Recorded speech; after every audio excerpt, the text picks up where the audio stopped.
Latest news, videos और live stream के लिए ETV 247 उर्दू को सब्सक्राइब करें।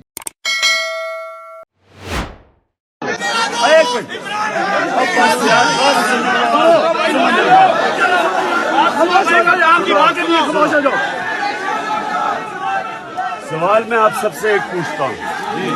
मौत कबूल है, डील नहीं करूंगा, सारी जिंदगी जेल में गुजार दूंगा, लेकिन सौदेबाजी नहीं करूंगा। इमरान खान बिल्कुल ना बदला। 9 साल पहले वाला इमरान खान जो दबंग अंदाज में बनी गाला में खड़े होकर वही अंदाज़े बयान, वही जलवा और वही तकरीर जो आज अडयाला जेल में सहाफ़ियों से गुफ्तगू करते पाई गई।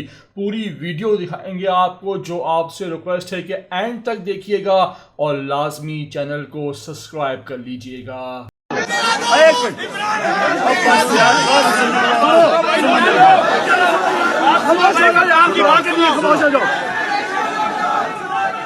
सवाल मैं आप सबसे एक पूछता हूँ। आप जितना भी मुझे जानते हैं, अपनी जान से ज्यादा जानते हैं। आपका क्या ख्याल है कि आप अगर आ जाए, 200 और लोग आ जाए, 1000 लोग आ जाए, तो आप मुझे जोर से मेरा फैसला तब्दील नहीं